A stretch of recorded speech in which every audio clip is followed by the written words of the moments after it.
Welcome back to Be Lifted Up, your guide to living an abundant life.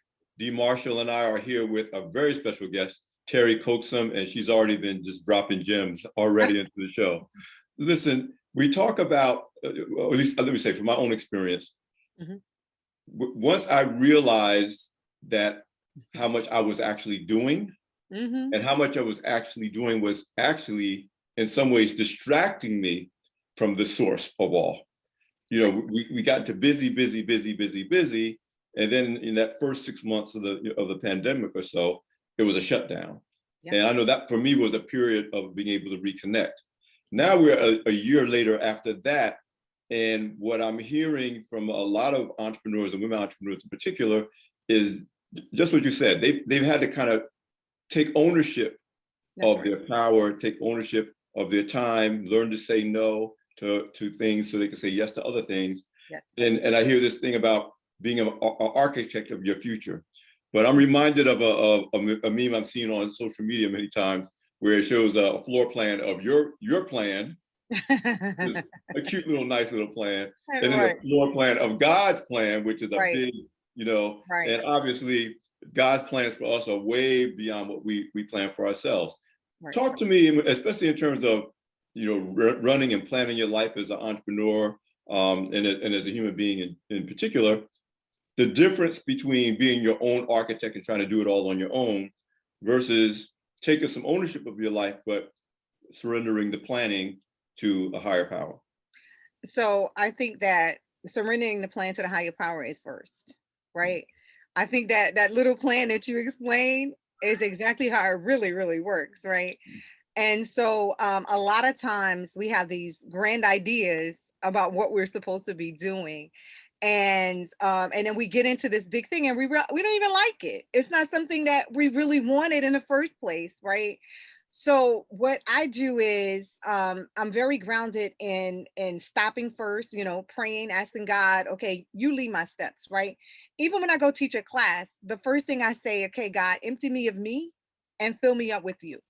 Whatever I'm supposed to impart when I hit the stage to do a motivational speech, when I go to teach a class, even when I'm speaking to my businesses, Lord, what is it that I need to do here? And then I let that be my guide as opposed to me, because I have a lot of ideas and all of them don't work out well, right? So that is one of the main sources of how I'm able to do so many things, because people go, wow, you do a lot, right? And they're like, you're so bubbly and you're so energetic. How do you do it all? I do it all by starting my day with prayer. And after that, everything else is what it is. So I'm from 5 to 5:30. I'm praying on the Daughters Design prayer line. Then I'm hitting the gym from 5:30 to 7. I have custody of my great nephew. He's 3. I take him to school by 7:30 and I start my day at 8:30.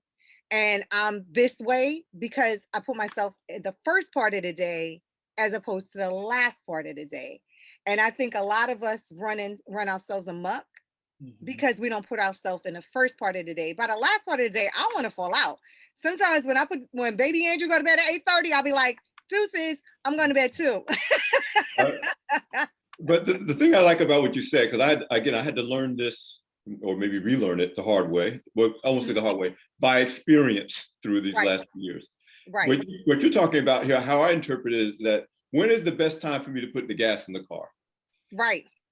Not when it runs out. Go right to my prayer corner first thing in the morning, get poured into first thing in the morning, nourish myself first thing in the morning. I work out every day, go to the gym, do what I got to do to nourish and strengthen myself. So instead of starting on empty, because you already know you're going to end on empty, right? That's right. You just described it. I'm starting on full, and then I can do what I need to do to the end of the day. And then if I'm empty at the end of the day and I just want to go to bed and crash, it's okay. And that rest and recovery is important too. Absolutely. So talk to me about, again, too often, especially with women, especially with Black women, you've really been almost groomed since you were a child to do everything for everybody else first. And if there's something left over, then you do something for you. Yeah, no, let me jump in here. No, absolutely not. We have been taught that, right? Yeah. But what happens is we are in even in the work that I do, I would always hear from a lot of women of being stressed, exhausted, and burnout from right. pouring out. And the analogy is, when you are pouring from an empty cup, that's when you are exhausted and overwhelmed and Yeah. stressed, and even to the extent of burnout. But it's when you are full, that's when you have enough to give, right? And you Yeah. give from the overflow, from the saucer, not even from the cup. And so I think I like that. I like that. I think because I think a lot of people struggle with, why am I burnt out, or I'm not happy.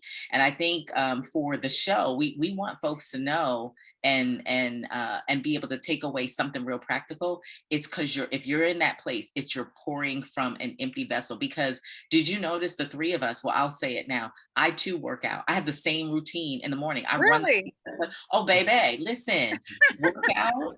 Let me tell you something: prayer, meditation, and workout. And the one that I did differently, or that I added and I stacked my success routine during the pandemic, is meditation. I took up practicing meditation last May, and completely just shifted so much. So mindset was a new level of mindset.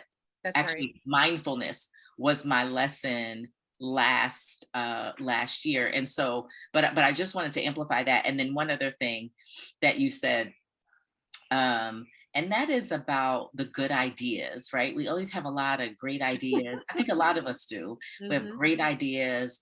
And interesting observation is, I think once we come to ourselves as adults, and we recognize our own gifting, we recognize our purpose, we recognize we're coming to learn ourselves as mature adults, we like, oh yeah, we could do anything. Right. But one of the things I just wanted to anchor in on what you said is, we have to distinguish between good ideas and God's instruction. That's right. Because when it's a good idea, then we have to carry it. When it's God's instruction, it will be well, it will go well, it will be successful, because everything that God does is successful. And because it is his by his divine download, Holy Spirit equipping, he's the source, so he's going to use whomever. So I love that you were talking about just the having a lot of ideas, and then your routine. Let me tell you something. You won with the routine, and baby entry going down. And by 8:30, I said, you know what? That's Black women. That's Black women. That's right. That's right. Yeah, That's right. yeah. So so I just wanted to say that. So would love to hear from you. I know you and Alfred had a question specifically. Well, I wanted to dovetail what you said, Teri, and what Dee just laid out into, again, business planning. We see, stats from Harvard Business Review saying that while 17% of Black women may be in the process of starting or running a business, however, only 3% will be successful. And I think a lot of that is about, yeah, I have a great idea to start a business, right? But my process, whether it's managing my own energy and time and resources, is maybe not set enough in place for me to be able to get the business launched and running in a way that, one, is obviously successful, but to Dee's point, you're not unhappy doing it. You don't become your own worst boss. You're like, I thought I quit my job to get away from a bad job, and now I'm my bad job. Right. I think it's important to plan, right? So I have a show. It's really on Wednesdays. It just launched today. It's called the Coaxum Report, and it's about just that. It's about small business. And I had Senator Kevin Parker on today, and we talked about that plan. Planning your plan, right? So the first thing small businesses say to me is the access to capital. They're like, okay, how am I going to get this money to do the whatever, right? So access to capital is one of the biggest barriers for starting a lot of our small business. The next one is technical support. And that's a part of what you're talking about, is having a business plan, having your capability statement, tagging in people. You don't have to do everything. You don't have to do everything, right? Tagging in people that can assist you along the way. And then the third part was about contracting opportunities, right? Because what we didn't know, and I didn't know until today, this $1 billion space that we're leaving the money on the table. So when small businesses are starting, the first thing I do when I talk to them and I do their assessment, I find out what the plan is for their business. Because I tell them, if you start a business and you're not making money, you're not in business. You got a hobby, Yeah, yep. Listen, hold that thought. We're gonna come right back. Now we're gonna jump into the meaty stuff that I've been waiting for. We're gonna talk about, too many entrepreneurs are running in place, Right. or actually running backwards in place. That's because, right. they're busy but not profitable. So we're gonna come back. This is Be Lifted Up, your guide to living an abundant life. We're gonna talk about positioning your business for growth, That's not right. just for survival. We'll be right back.